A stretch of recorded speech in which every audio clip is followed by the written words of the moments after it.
คิดว่าแวมไพร์มีจริงไหมเหรอครับไม่น่ามีนะครับน่าจะอยู่ในหนังสืออย่างเดียวนะครับในหนังคิดว่าแวมไพร์มีจริงหรือเปล่าไม่มีครับแต่ถ้าแวมไพร์มีจริงจะอยู่ร่วมกับมนุษย์ยังไง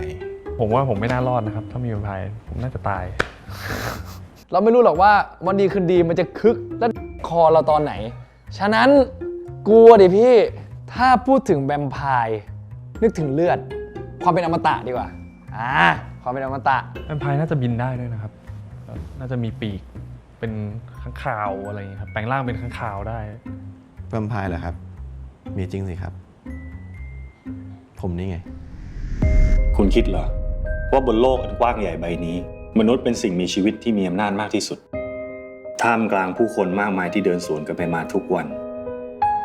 มีสิ่งมีชีวิตที่ภายนอกเหมือนมนุษย์ทุกอย่างแฝงตัวอยู่ด้วยมาทำอะไรที่นี่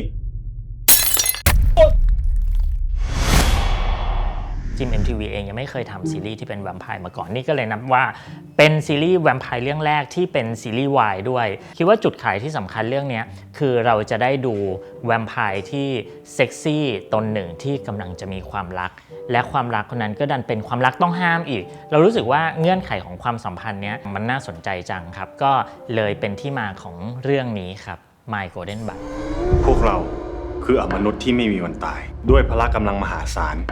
ไม่มีทางเลยที่มนุษย์อย่างพวกคุณจะรอดจากพวกเราไปได้ถ้าคุณโดนกินเลือดคุณก็คงไม่รอดเพราะว่าไม่มีพวกเราตัวไหนยอมหยุดดื่มเลือดคุณจนกว่าจะหมดแน่เลือดของคุณพวกเราเรียกมันว่า Golden Blood หรือว่าเลือดสีทองครับผม Golden Blood ก็คือมันจะเป็นกลุ่มเลือดพิเศษครับที่มีแค่แบบ1ในล้านอะไรอย่างเงี้ยครับคือมีน้อยมากๆแล้วก็ Golden Blood เนี่ยหลายคนอาจจะคิดว่าเลือดเนี่ยมันจะเป็นสีทองใช่ไหมครับแต่ว่าจริงๆแล้วมันก็เป็นสีแดงปกตินี่แหละครับแต่ว่าเขาเรียกว่า Golden Blood เพราะว่ามันมีความพิเศษเป็นเลือดที่แวมไพร์กินแล้วเนี่ยจะมีพลังเพิ่มขึ้นมานะครับก็ตองก็เลยเป็นที่ต้องการของแวมไพร์หลายๆคนนะครับเพื่อที่จะแย่งชิงพลังนั้นมานะครับถ้าแวมไพร์ตัวไหนได้เลือดสีทองไปก็จะทำให้แวมไพร์ตนนั้นมีพลังมากขึ้นจนสามารถเอาไปใช้ในทางที่ผิดได้ครับโดยปกติแล้วแวมไพร์ที่มีอยู่มานานแล้วก็จะมีความสามารถพิเศษแยกออกไปเป็น special ability อะไรพวกนี้ครับแล้วก็ถ้าได้ชิมเลือด Golden Blood ก็จะเพิ่มพลังตรงนั้นจริงๆแล้วตัวมาร์คได้รับมอบหมายให้ปกป้องตองตั้งแต่เกิดครับเราก็ดูแลเขามาตลอดอย่างห่างๆไม่ให้เขาเห็นว่ามีคนคอยคุ้มครองเขาอยู่จนในวันหนึ่งเขาโตจะเข้ามหาลัยเขาก็เลยตัดสินใจไปทำงานกับต้นกล้าซึ่งรับบทโดยนีโอก็จริงๆแล้วต้นกล้าเป็นต้องไปทำงานครับแต่ว่าเขารับงานซ้อนเราก็เลยไปแอบไปทำแทนครับจนเกิดเรื่องได้ไม่เจอเขาเนี่ยแหละครับแล้วเราก็ต้องจำเป็นที่จะต้องมาอยู่ดูแลเขาจนกว่าจะครบวันเกิดเขาเพื่อที่ให้ตัวเขาเองเนี่ยปลอดภัยไอสิ่งที่คุณเป็นอ่ะมันร้ายแรงกว่านั้นเยอะพี่ขอโทษ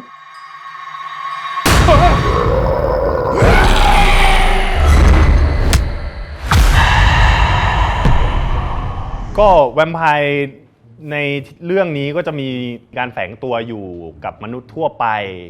แต่ก็มีทั้งฝ่ายที่รู้สึกว่ายังอยากใช้ชีวิตอย่างสงบสุขกับมนุษย์ก็จะเบลนด์อินไปใช่ไหมครับแต่ว่าก็จะมีพวกที่ทำผิดกฎก็คืออยากดื่มเลือดมนุษย์คอยทำร้ายมนุษย์แต่ว่าด้วยว่าตัวมาร์คแล้วก็คุณทาร่าที่รับบทโดยพี่อุ๋มมาภาสิริครับเขาเป็นแวมไพร์ที่อยู่มานานแล้วก็ทรงพลังมากคือฝ่ายดีหรือฝ่ายที่คอยปกป้องมนุษย์เนี่ยตอนนี้มีพลังเยอะกว่ามากทำให้สามารถสร้างกฎขึ้นมาระหว่างแวมไพร์ว่าห้ามทำผิดกฎห้ามทำร้ายห้ามฆ่ามนุษย์นะถ้าสมมุติว่าคุณเกิดทำผิดกฎขึ้นมาเนี่ยคุณก็จะโดนลงโทษครับก็จะเป็นองค์กรลับๆซึ่งแวมไพร์ในเครือของทาร่ากรุ๊ปเนี่ยเป็นเครือข่ายที่ใหญ่มากๆพวกเราก็ได้ทำธุรกิจร่วมกับมนุษย์ด้วยหมายถึงว่าเป็นศูนย์เสริมความงามเพื่อที่เราจะได้สามารถเอาเลือดของมนุษย์เนี่ยมาสังเคราะห์เป็นเลือดเทียมเพื่อเราจะได้ไม่ต้องไปทำร้ายมนุษย์อีกผมมีหน้าที่ปกป้องคุณแล้วผมจะไม่ยอมให้ใครมาทำร้ายคุณอีกโจทย์หลักที่เราต้องมองหาก่อนคือใครกันนะที่จะ รับบทแวมไพร์ตัวนี้ได้พอเราพูดถึงความเป็นแวมไพร์เราก็จะต้องมองหาใครที่ดูมีความลึกลับดูมีเสน่ห์ดูมีร่างกายที่เชื่อได้ว่าคนนี้จะผ่านร้อนผ่านหนาวอยู่มาเป็น100 ปีได้เพราะฉะนั้นจอร์จ เวย์อาร์ก็เป็นหนึ่งในนักแสดงที่เราเล็งไว้ตั้งแต่แรกว่าคนนี้ดูน่าสนใจที่น่าจะให้ลองมาแคสติ้งเป็นบทนี้แล้วก็ลองคุยกับจอร์จเพราะว่าจอร์จยังไม่เคยเล่นซีรีส์ BL ที่เป็นแบบวายแบบเต็มตัวแบบนี้มาก่อนรับบทเป็นมาร์ค อมฤตตระกูลครับเป็นแวมไพร์หรือว่าอมนุษย์ที่ซื่อสัตย์ในหน้าที่มากๆครับด้วยแบ็กกราวด์ว่าเขาเป็นคนที่โตมาตอนที่เป็นมนุษย์เขาไม่ได้มีโอกาสได้ใช้ชีวิตแต่พอได้มาเป็นแวมไพร์ปุ๊บได้มีชีวิตที่อมตะแต่ว่าตัวความรู้สึกอะไรต่างๆมันกลับหายไปจึงทำให้ตัวมาร์คไม่มีเป้าหมายเขาก็เลยทำตามหน้าที่รวมถึงต้องการที่จะปกป้องแล้วก็ดูแลมนุษย์ไม่ให้แวมไพร์ที่ไม่ดีที่ต้องการจะทำร้ายมนุษย์ครับครับผมมาร์กในมุมมองของตองรู้สึกว่าเหมือนเป็นแบบบริการดที่คอยมาแบบอยู่กับเราตลอดแล้วก็มาร์กจะมีความเป็นผู้ใหญ่นิดนึงจะมีความเหมือนนิ่งๆด้วยครับเป็นผู้ปกครองนิดนึงเป็นพ่ออะไรอย่างเงี้ยครับเป็นแวมไพร์ที่เป็นองครักษ์ที่คอยมาดูแลปกป้องตองอีกทีหนึ่งเป็นคนนิ่งๆเข้มเท่ๆแล้วก็เป็นคนสุขุมดีกว่าแต่แอบมีนิสัยนิดนึงก็คือคลั่งรักมากสำหรับการทำการบ้านของคาแรคเตอร์มาร์คอย่างแรกเลยก็คือเราต้องค่อยๆคิดแล้วค่อยพูดนิ่งให้มากขึ้นรวมถึงการขยับท่าทางต่างๆจะต้องช้า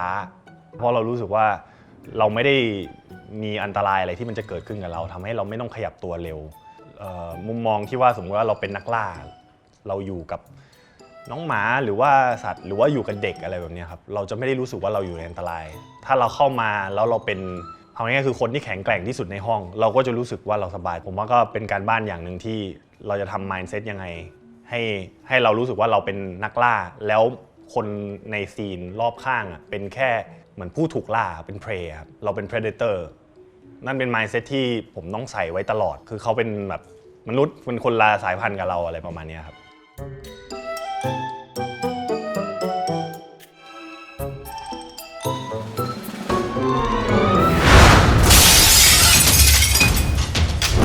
เลือดผมออกแค่นี้ถ้าไม่รีบทำแผลผมอาจจะเลือดออกหมดตัวเลยก็ได้นะคุณความยากต่อไปคือการมองหาว่าใครที่จะมาเป็นคู่กับจอร์จเนาะกวินเองอาจจะเคยได้มีโอกาสลองคู่กับคนนั้นคนนี้มาแต่พอมาอยู่กับจอร์จปุ๊บอะเขาสามารถเปลี่ยนโหมดเอาด้านซอฟต์ไซส์ของเขามาได้คือกวินอยู่กับคนอื่นกวินจะตัวใหญ่มากแต่พอมาอยู่กับจอร์จซึ่งมันใหญ่กว่าอะไรอย่างเงี้ยเฮ้ยกวินมันก็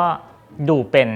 จะเชื่อว่าเป็นนายเอกสำหรับใครสักคนได้ซึ่งคนนั้นเนี่ยก็ต้องเป็นจอร์จ เวย์อาร์นี่แหละเรารู้สึกเราเชื่อว่ากวินสามารถจะเป็นหนุ่มที่มีโกลเด้นบัตแล้วอ่อนแอได้อะไรอย่างเงี้ยครับเรื่องนี้ผมรับบทเป็นตองครับผมตองเนี่ยเขาจะเป็นเด็กต่างจังหวัดครับแล้วก็เขาเป็นเด็กกำพร้าที่ถูกครูนวลรับมาเลี้ยงนะครับเขาก็จะโตมากับพี่น้องแบบเป็นเด็กกำพร้าหลายๆคนครับแล้วก็จะมีเพื่อนสนิทชื่อต้นกล้าครับตองจะเป็นคนที่แบบอยู่มาตั้งแต่เกิดเนี่ยจะเป็นคนที่ค่อนข้างโดนตีกรอบเยอะพอสมควรครับเพราะว่าในเรื่องเนี่ยครูนวลบอกตองว่าตองเนี่ยเป็นโรคที่แบบเลือดไหลไม่หยุดก็จะพยายามไม่ให้ตองแบบไปทำแอคทิวิตี้อะไรต่างๆที่จะเหมือนเสี่ยงในเรื่องนั้นนะครับตอนเด็กเนี่ยตองก็จะโดนห้ามไปเล่นกับเพื่อนหรือว่าห้ามไปเล่นกีฬาคือใช้ชีวิตต้องอยู่ในสายตาครูนวลตลอดเขาก็จะเป็นคนที่ค่อนข้างจะมีความอาร์ติสต์พอสมควรครับชอบเล่นกีตาร์ชอบเล่นบาสจะแอบเล่นนะครับแล้วก็ชอบอ่านหนังสือครับพอโตมาแล้วจะมีความที่ตองเนี่ยอยากออกไปเจอชีวิตอยากออกไปเจอผู้คนอยากใช้ชีวิตไม่อยากอยู่แบบอยู่เหมือนที่เขาอยู่ตอนเด็กๆครับพอเริ่มโตขึ้นแล้วเขาก็จะมีความแบบต่อต้านนิดหนึ่งครับถ้าตองทำผิดกฎอะไรเงี้ยครับก็จะมีต้นกล้าคอยดูแลใช่ไหมครับบางทีต้นกล้าก็อาจจะโดนด้วยโดนคุณนวลดุว่าทำไมไม่มาดูแลตองอะไรเงี้ยครับตองก็จะมีความแบบไม่ค่อยกล้าดื้อเท่าไหร่ครับเป็นคนที่อยู่ค่อนข้างจะอยู่ในกรอบตองนะครับก็จะเป็นคนที่อยู่ในกฎระเบียบมากๆไม่ว่าครูจะสั่งหรือครูจะด่าอะไรตองก็จะแบบครับครูครับผมดูพี่ฟุกกวินเล่นผมรู้สึกว่าเขาเป็นคนและเป็นเพื่อนที่น่ารักมากๆในช่วงแรกก็เป็นเด็กที่อยากรู้อยากเห็นแล้วก็รู้สึกว่าเขาถูกตีกรอบเขาอยากจะไปเจอเพื่อนเขาอยากจะไปเล่นกีฬาเขาอยากไปเจอประสบการณ์อะไรใหม่ๆแต่ก็จะถูกมาร์คเบรกไว้เสมอเพราะว่า มาร์กกลัวว่าตองจะเป็นอะไรไปก็จะอยู่คอยตามจี้ไปเหมือนบอดี้การ์ดเหมือนคุณพ่อเหมือนผู้ปกครองเลย ความยากผมคิดว่าน่าจะเป็นด้วยความที่ตองเป็นเด็กอะครับผมก็ตอนนี้อายุ27แล้วนะครับก็ต้องเหมือนกลับไปทวนความจำนิดนึงครับว่าตอนที่เราอายุเท่านั้นอ่ะมันรีแอคชั่นกับทุกสิ่งทุกอย่างมันเป็นยังไงความแบบทุกอย่างมันแปลกตาไปหมดไม่เคยเจอเวลาที่เราไปในกองเนี่ยเราจะ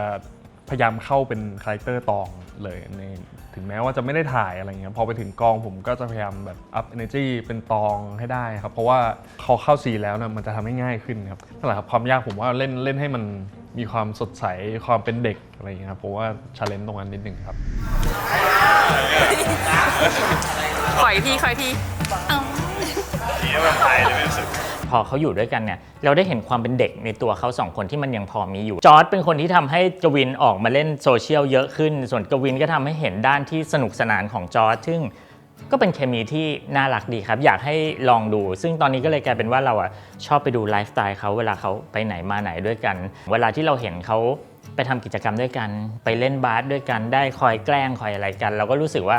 แกฉันดูในฐานะคนดูฉันชอบแล้วนะตอนแรกรู้สึกก็เซอร์ไพรส์แล้วก็รู้สึกดีใจครับเพราะว่าเราก็เห็นเขามานานแล้วครับเห็นเขาเล่นเรื่องนู้นเรื่องนี้มาแต่ว่าเราอาจจะไม่เคยได้คุยกันจริงๆครับพอได้มาทำงานด้วยกันก็รู้สึกว่าเราแบบชีวิตของเราค่อนข้างจะมีอะไรที่ชอบเหมือนกันหลายๆอย่างค่อนข้างจะคลิกกันนะครับแล้วก็รู้สึกว่าอยู่กับจอร์จก็เป็นคนที่ทำงานง่ายมากครับเขาเป็นคนที่แบบชิลครับแล้วก็เราทำงานด้วยกันก็ไม่ค่อยมีปัญหาอะไรกันครับรู้สึกดีใจครับที่ได้มาทำงานกับจอร์จครับสำหรับผมก็รู้สึกว่าเหมือน พูดดีๆนะ เหมือนฝันเป็นจริงเลยครับ เพราะว่าจริงๆแล้วเนี่ย you don't have to say มันคำตอบกูอะมันก็แบบแค่นี้คนอื่นก็คิดว่าเป็นแบบ number one fan อะเพราะว่าผมอะ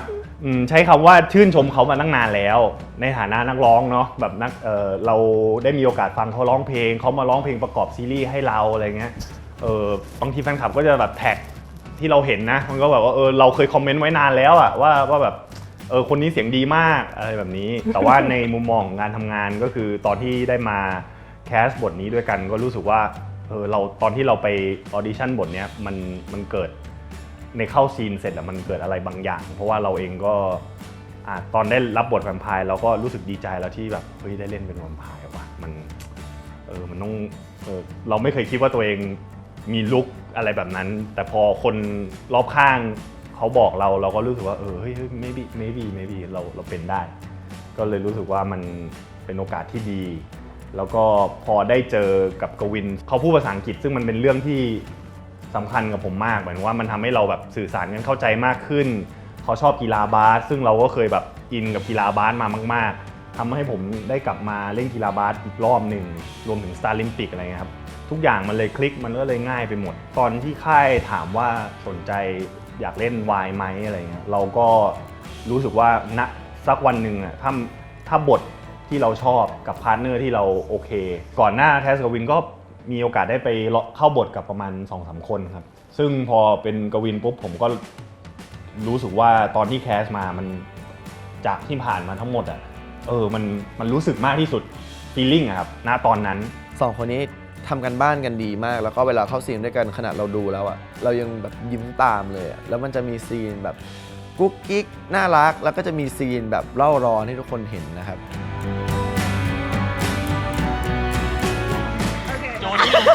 ไม่จ้าเขินไม่ไหว